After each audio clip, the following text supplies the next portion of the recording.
G'day Bomber fans, our season has really started with a bit of a whimper. The girls were belted by the ladder leading Crows. We now have a mighty uphill battle on our hands if we want to make finals again this year. Like last year, we've got injuries, poor form, tough draw. It's not looking good. We do have a couple of games coming up that we must win, which I will preview at the end of the video. But before I do that, we're going to talk about this loss, so let's get into it. Alrighty, quarter by quarter recap. We are a hot starting team, the Bombers. We've been fantastic to start matches this year, and yesterday was no exception. We were really prominent with our attacking ball movement early. We were hot at the contest. We held a lead for most of the term, I'd say. At least Gamble got us off the mark, but it was the Crows who would lead at quarter time thanks to an on-the-siren goal. They were ahead 13-8, which against such a good team was not a bad result. There was genuine promise there in that second quarter. We were holding our own. It was an arm wrestle. The first 10 minutes was a real arm wrestle. Danielle Ponta kicked 5 last week and was threatening to have an impact again. She missed a sider to start and then got one back to regain the lead after we scored. After that, the floodgates opened a bit and they would kick 3 of the next 4 goals. Paige Scott making things look a bit better thanks to an elite on the boundary line kick. We trailed by a little over 3 goals at half time. So I did miss a lot of the third quarter. I was in line for drinks and food, and when I wasn't, I was really distracted by a kid in front of me decked out in full GWS gear playing viciously with a He-Man toy. I was obviously at the game, but to be fair, I think this was the term to miss. No goals were scored. We were defending pretty heavily. They increased the margin to double our total, so we would go into the last quarter with a 22-point deficit to overcome. Unfortunately, against a team like this, that was near impossible, that deficit to overcome. The Crows piled on the goals. Kelly, Ponta, and Randall would hit the scoreboard, making it a 39-point margin at one stage.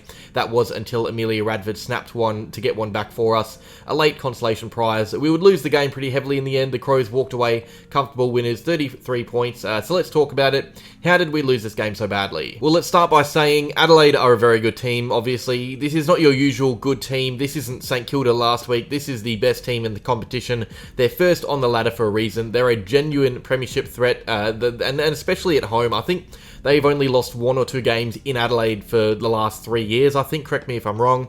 They are ruthless. They put teams to the sword, and that is what they did here. We would have had to play out of our skin to get close to them. Even if we had Too Good and Brown and other players, we still would have lost this game. I'm comfortable in saying that. This Adelaide team is built different. They're clean, they're hard at it, and they also just have chemistry that we really can't build in 3 years. This is the most successful AFLW team going up against an expansion side who's still pretty young, all things considered. I'm not making excuses, but we are a long way off being this good. I can comfortably say that even at Windy Hill, the Crows would have beat us like this. They're simply the better team, and they showed that in patches. I think we did well to create an arm wrestle for about half the game, 50 or 60%, but the Crows overcame that defensive pressure to open the floodgates and pile on goals in quick succession a couple of times, 2 or 3 times.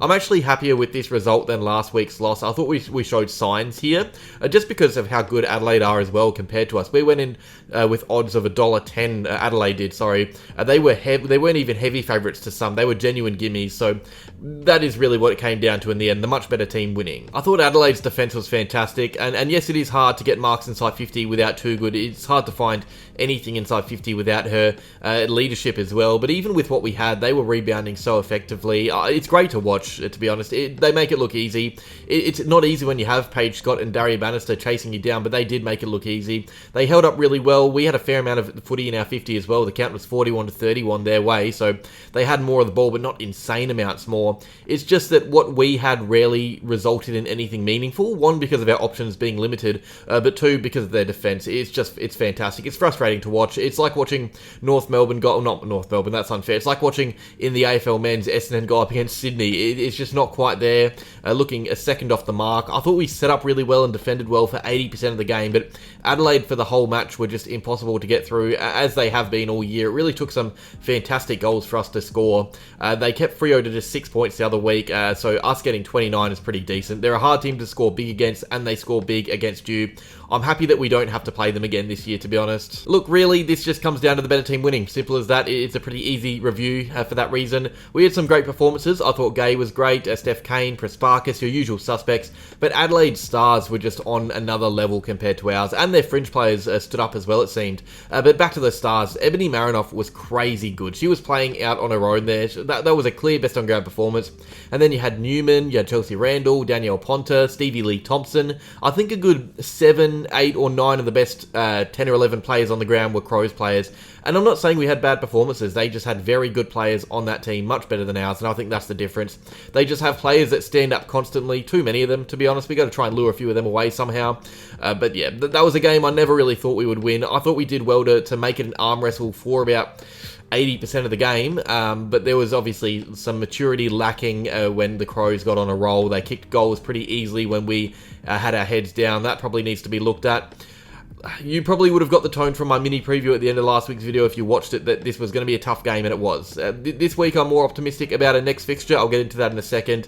First though, I'm going to get into the votes from this game. Alrighty, 1 vote to Darry Bannister. She was really lively early. She was one of our best early. She missed a sider, then kicked a ripper in the second quarter from the boundary that got us up and about. She did lots of things that you don't give you stats as well. I liked her attack.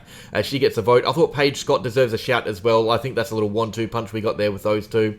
Prespakis gets 2 votes. She was one of our better players, but really needed to be a bit better for longer. I thought she could have gone to another level. Van de Heuvel was great in defence. She's having a really impressive year so far. I'm loving what I'm seeing out of her. Steph Kane gets 4 votes. I liked her in the contest. She doesn't get heaps of the peel, but she's tougher than anyone. She had 9 tackles for the game. Only Marinoff had more. And 5 votes to Maddie Gay. Don't ask me how she wasn't suspended after last week. I thought she was going to be ruled out for weeks, and I'm a fan of the club, but I'm happy she wasn't, because we would have been lost without her. She's been unbelievable for us so far this year. She was excellent down there in defence, intercepting everything, so clean with the ball. Some unlucky not to get votes. Nanscorn was best on ground early, but faded when it mattered. Georgia G was really good in her return. I thought Paige Scott, as I said, was good. Steph Wales, I think that's about it though. Quick look at the votes tally. Well, there's clearly some regular performers in this team. Maddie Gay has an early lead with 13. Prespakis and Nanscorn are within a game of her on 10 and 9. We have 3 different players tied on 7. Van de Heuvel, Kane and Wales. Darry Bannister's on her own a bit with 4 votes. She's lonely, and from there it's only girls with single votes. Kind of pointing out a bit of a flaw with the team maybe, that only 7 players have received multiple votes this year so far from 4 games, and those that haven't all have 1 vote. So hopefully in the next few weeks we have some others to step up to the plate. As for now, we have a battle between Gay, Prespakis, Nanscorn, and some others not too far behind. Alrighty, quick preview into next week's game. It is a Friday, or I guess this week, it's a Friday afternoon game at Windy Hill against the Demons. Don't ask me why it's a Friday afternoon. I don't really get how they can possibly get anyone out to the game for that. Hopefully we still fill the hill somehow, but I'm sure most will be at work.